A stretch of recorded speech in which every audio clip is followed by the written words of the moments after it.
Myanmar Military Council Airstrike Karen State ki Kondo Village ki Khunja Sing Koichen Chennakhre Haidi Kuki Singna Semba Anova Lambi Churchanpur dagina Mizoram Phauba Koila Thaba Hokre Haidi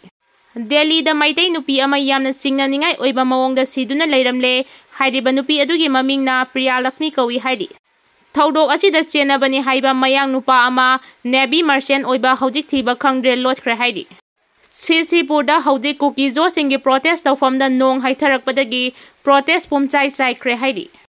CM oiba oidaba lebak kannabagi damak thabak tawgani haina Manipur gi hanagi CM N Biren Singana phongdokre mamangi popular government leiringai da paikhalamba Manipur economic revival mission gi makhada tongan ba khungang singi nupi sing amadi youth singna pothokba pothok sing ngasi hanagi se minister N Biren gi luang samam da leiba yumna laktuna kodol tangkre kodol tamba lakiba khungang sing adudi khangabok pangai kumbi monsangai wangu tera kong tronglaubi Leimaran Relief Camp, Saiton IDP Nongpokal Sing Waiton Mayang Imphal Chekmajina Chingbani, Hanagi Chief Minister N Birena Kongtang Asid Apen Pongdoluduna Mahangna Hai, CM Oiba Oidaba Lebaki Amadi Miyangi Damak Makata na Tabak Taukigani Haina Lakliba Miyam Adu da Tajaba Pikre. Birena Hai, Irang Lakringai Hokiba Zai Taruklom Adu Manipur da ingna singna panba lamda mama oirakibani chawkha thaurangi lamdasu Manipur mai pakna changsinba ngamduna singthaningai oiba thabak thauram kaya paikhatki adubo ingtapa pamdaba apunbagi saktam thugaining bakharana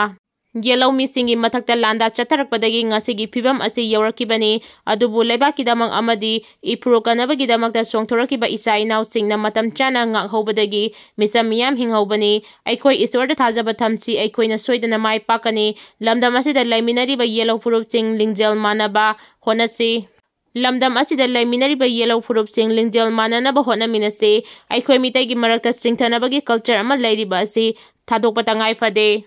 Masina Aikoigi Lingjel Manadanaba, Masa Oheli Hairaduna, Aikoigi Kunai Asi Taxi Kachidu Kaitaragi, Masida Akan Mamiding Chang Hobatangai Pade, Aikoigi Ipa Ipusing Tambiramba, Hauna Loncha Sing, Tung in Machangi Haiki.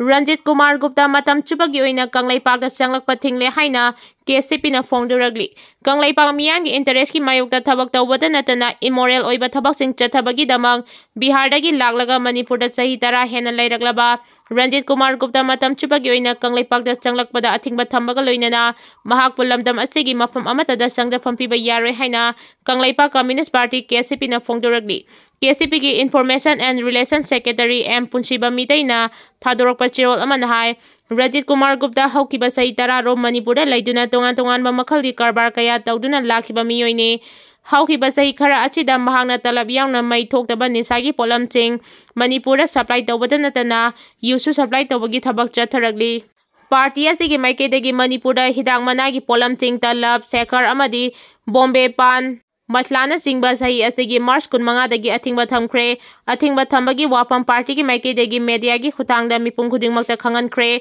Adubo Atingba Asibu Singna Duna Makhatana, Hidang Managi Polam Ting Asi, Wholesale Tawagi Thabak Ranjit Kumar Gupta Haidiba Miyo Esina, Chathare Haibagi Pau Party Asina Phangmangam ki, Jero Asina Makhatara Duna, Ranjit Kumar Gupta gi Mathakta Party Asina Thigatbagi Thabak Chathabada,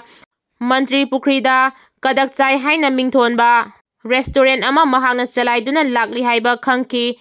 restaurant asida night club ki mawongda yuna singba yonba amadi juar sanahanbagi thabak sing chathare haibagi singnaba leibadagi mamangna sumaira paibi singna hairiba restaurant asida thomjinba leikre restaurant asi karigidamak security personnel singna section ngak libano haibasi miyamna wahang ama oiduna lakibani asiguma kanglaipa miyangi interest ki mayokda thabak tawbadanatana Lamchat Mangningai Oiba Karbar Sing Tawbagi Damang Mahak Pumatam Chupagi Oina Kanglai Pakda Changlakpada Athingba Thambata Natana Party na Athingba Thamnaba Phirep Lawrakpaga Loinana Wathok Oiraba Kadak Chai Hairiba Restaurant Asibu Khudaktagi Thingdile Hairi